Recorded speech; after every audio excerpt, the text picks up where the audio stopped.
Hello श्रोताओं, हमारे इस YouTube चैनल अद्भुत भक्ति ज्ञान पर आप सभी श्रोताओं का हार्दिक स्वागत एवं अभिनंदन है। श्रोताओं, आज हम आपको बताएंगे कि पिछले जन्म में कर्ण और अर्जुन दुश्मन थे और वो 999 बार मर चुके थे।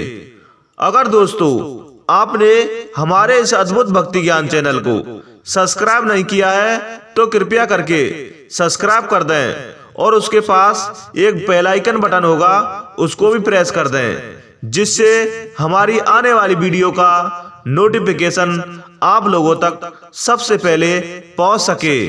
तो चलते हैं सीधे अपनी वीडियोज पर। श्रोताओं, हिंदू धर्म के अनुसार हमारे आज का जीवन हमारे पिछले कर्मों से जुड़ा होता है।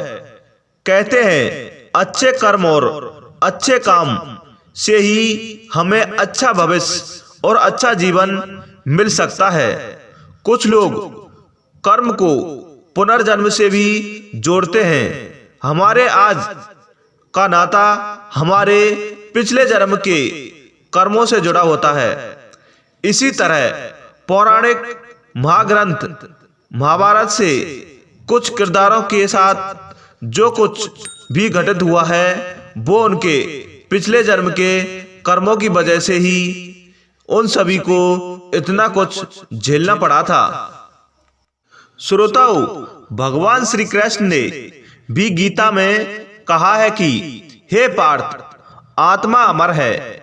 यह एक शरीर को छोड़कर दूसरे शरीर में चली जाती है। जैसे ही हम एक वस्त्र को बदलकर दूसरा वस्त्र धारण कर लेते हैं, वैसे ही आत्मा भी दूसरे शरीर में चली जाती है। ऐसे कई उदाहरण महाभारत में ही मिलते हैं, जिससे पता चलता है कि महाभारत के महायोद्धाओं का पहले भी जन्म हो चुका है। श्रोताओं, पुनर्जन्म में श्री कृष्ण के जन्म की बात की जाए तो वह भगवान विष्णु के 8वें अवतार माने जाते हैं। यानी इससे पहले भगवान श्री कृष्ण का 7 बार जन्म हो चुका था। लेकिन मूल रूप से यह माना जाता है कि कृष्ण पुनर्जन्म में नारायण ही थे। इस तरह महाभारत के अन्य पात्रों का भी पहले जन्म हो चुका था। पौराणिक ग्रंथों के अनुसार कर्ण और अर्जुन की दुश्मनी सिर्फ महाभारत तक सीमित नहीं थी, बल्कि कई जन्मों से चल रहा था।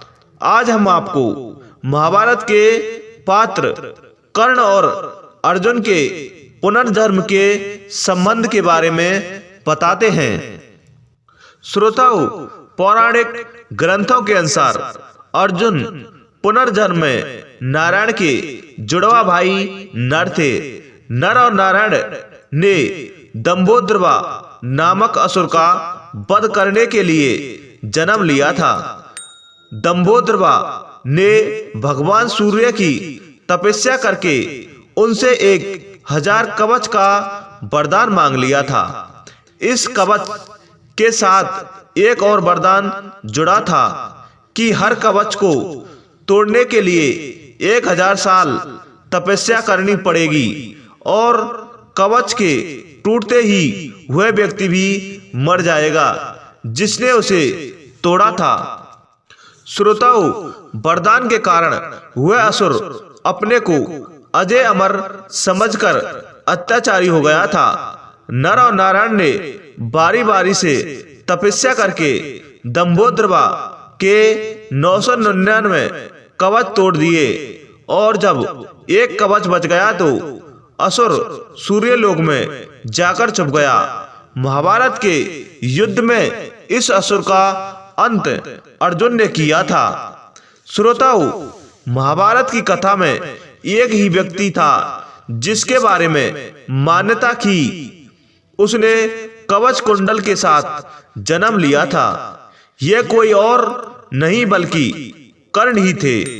दरअसल कर्ण ही पुनर्जन्म में दंभोद्रवा नामक असुर था। कर्ण का वध करने के लिए ही कृष्ण और अर्जुन को वापस पुनर्जन्म लेना पड़ा था।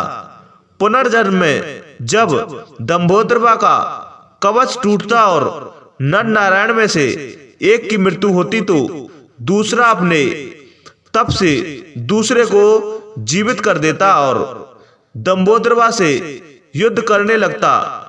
जब तक दूसरा भाई तप करता रहता, इस तरह नर नारायण के तालमेल से दंभोदरा असुर का अंत हुआ था। श्रोताओं, कर्ण और अर्जुन के पिछले जन्म की कथा का वर्णन पद्म पुराण में भी मिलता है। इसके अनुसार एक बार भगवान ब्रह्मा और महादेव के बीच युद्ध होता है। महादेव ब्रह्मा जी के 5वें सर को काट देते हैं। क्रोधित ब्रह्मदेव के शरीर से पसीना आता है। इस पसीने से एक वीर योद्धा उत्पन्न होता है जो स्वेद पसीने से जन्मा, इसलिए स्वेदजा के नाम से जाना गया। स्वेदजा पिता ब्रह्मा के आदेश से महादेव से युद्ध करने जाता।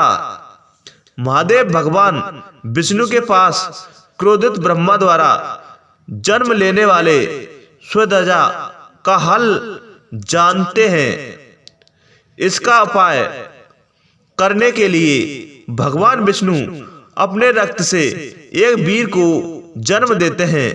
रक्त से जन्मा, इसलिए उसे रक्तजा के नाम से जाना जाता है। श्रोताओं, अगर हमारी यह वीडियो आपको पसंद आई तो कृपया लाइक, शेयर, कमेंट करें। और अगर आपने हमारे इस अद्भुत भक्ति ज्ञान चैनल को सब्सक्राइब नहीं किया है तो कृपया करके सब्सक्राइब कर दें। इसी के साथ जय हिंद, जय भारत।